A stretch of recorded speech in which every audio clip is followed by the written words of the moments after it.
Olá, gente, tudo bem? Eu sou Ana Carolina, ginecologista e obstetra, e hoje estou aqui de volta com mais um vídeo recheado de informação para vocês, tá?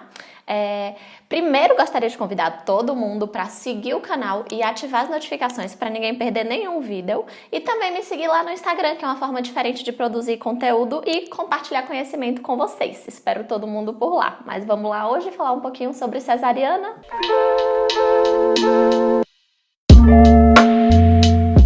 No vídeo de hoje a gente vai conversar sobre essa que é uma das cirurgias mais populares do mundo, uma das cirurgias mais realizadas no mundo, que é a cesariana.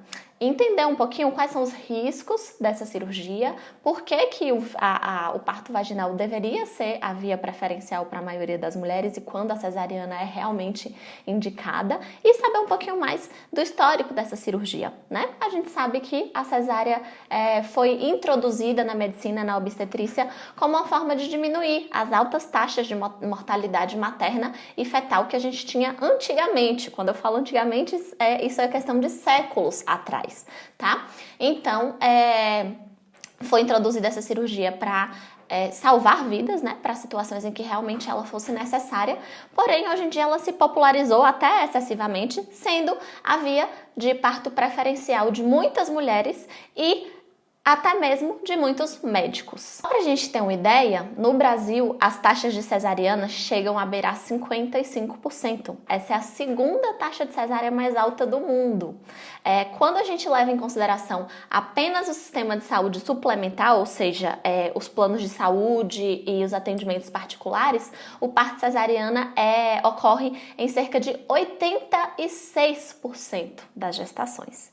Então, percebemos aí, né, que tem uma inversão do que na verdade é o que é recomendado pela OMS. A Organização Mundial de Saúde determina que as cesáreas que são realmente necessárias, que deveriam ser realizadas, giram em torno de 10 a 15% dos partos. Então no Brasil a gente tem o contrário, cerca de 10 a 15% dos partos sendo vaginais no sistema de saúde particular. Então isso não deixa de ser um problema de saúde pública que acomete a todas as mulheres, né? De certa forma a todas as gestantes. E aí, mas quando a cesárea é realmente necessária, quais são essas situações?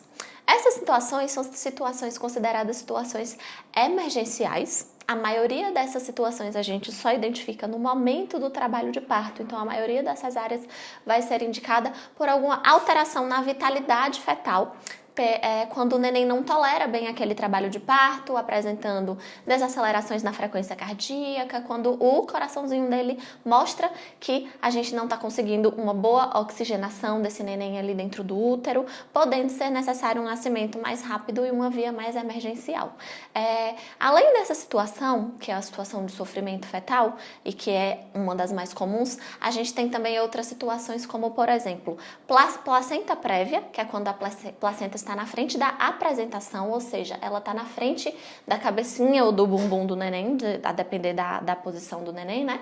E fica ali na frente do colo do útero. Então, entre o colo do útero e a apresentação fetal, a cabecinha ou o bumbum do neném, está a placenta. E o neném não tem condição de ultrapassar essa placenta para passar através do colo para nascer por via vaginal. Então, essa também é uma das situações em que pode ser recomendada a cesariana, em que a cesariana tem sim sua indicação.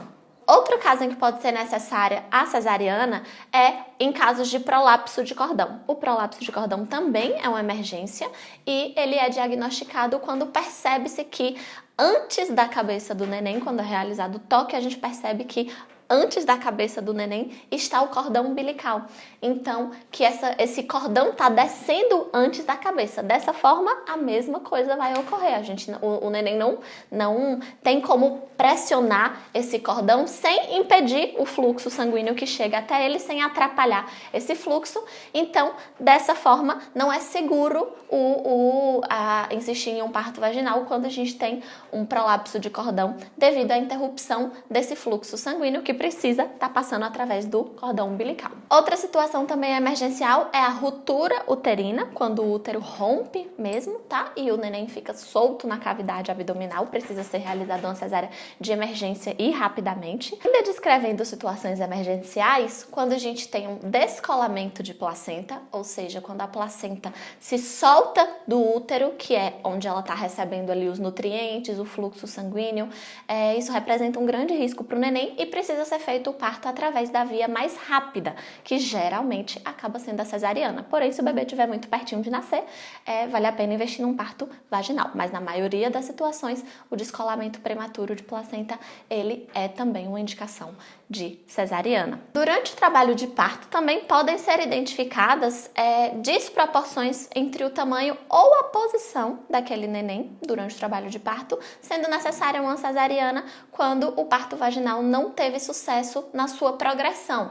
Porém, também é uma indicação que só consegue se ter durante o trabalho de parto. Não existe a famosa falta de passagem sem antes ter ocorrido um teste, uma prova de trabalho de parto. Então, não existe uma mulher que não tenha passagem antes de estar em trabalho de parto, antes de testar essa passagem, mesmo que num parto anterior ela não tenha tido sucesso por esse motivo, não significa que nesse novo parto o mesmo vai acontecer.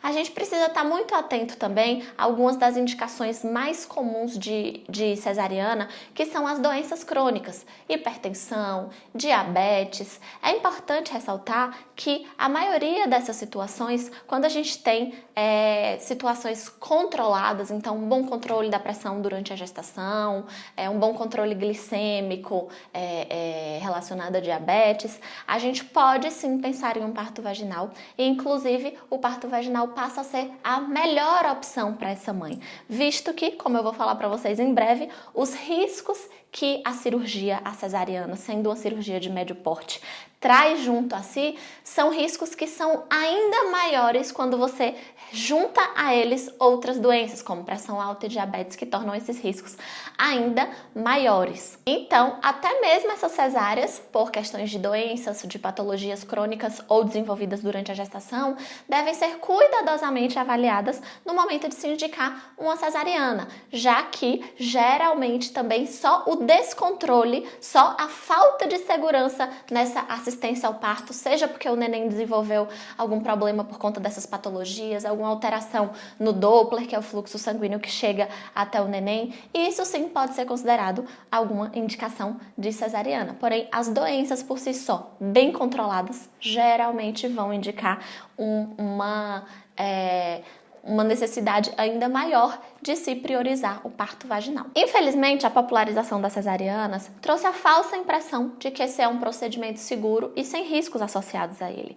Mas a gente não pode esquecer que a cesariana trata-se de uma cirurgia de médio porte, que tem riscos cirúrgicos, como qualquer outra cirurgia, aumentando assim o risco de sangramento, quando comparado com o parto normal, podendo ter taxas de até 6 vezes mais hemorragia pós-parto.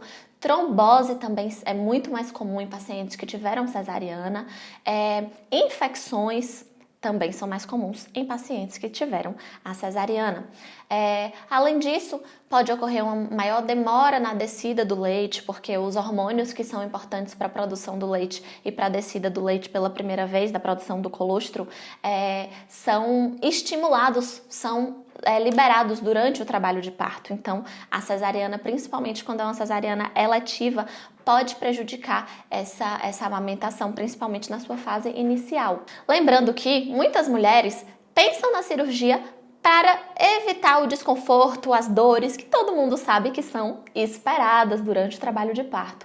Porém, isso não é cortar o mal pela raiz, isso é só trocar o momento em que você vai sentir a dor, já que após uma cesariana, uma cirurgia em que foram cortadas 7 camadas de tecido até chegar ao útero, é claro que você vai ter uma dor e uma recuperação muito mais complicada do que após um parto vaginal. Em relação ao bebê, a cesariana aumenta muito o risco de taquipneia transitória do recém-nascido, que é um desconforto respiratório. Principalmente se essa cesariana for eletiva, ou seja, realizada fora do trabalho de parto e se a gestação tiver menos de 38 semanas. Longe de querer condenar a cesariana, a gente precisa entender que essa é sim uma cirurgia muito importante e que salva muitas vidas. Porém, minha luta sempre vai ser pela autonomia da mulher, independente da escolha dela ser de um parto vaginal, de uma cesárea, mas que seja uma escolha consciente, baseada em informações de qualidade, informações reais, não baseada em terrorismo, não baseada em medos muitas vezes relacionados a informações falsas, tá certo? Então, essa é a minha luta, esse é meu objetivo no meu exercício da obstetrícia. Toda a família precisa ser bem orientada e acolhida com relação à sua decisão. Afinal, o parto é um momento único. Mesmo se o seu desejo é por um parto vaginal, a cesariana sempre pode ser uma opção necessária ao longo do trabalho de parto. Então você deve também estar preparada para essa situação, tá? E lembrar sempre que, se você estiver acompanhada de uma boa equipe, com uma obstetra da sua confiança, a cesárea deve ou deveria ser, quando realmente indicada, é porque colocando na balança os riscos e os benefícios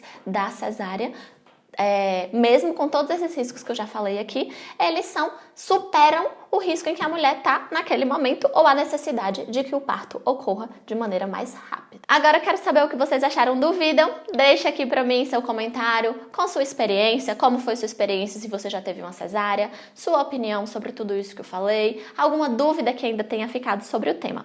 E continuamos por aqui no canal, conversando sempre sobre esse e outros assuntos do interesse de vocês, sempre com muito cuidado, sempre com muito carinho. Até a próxima!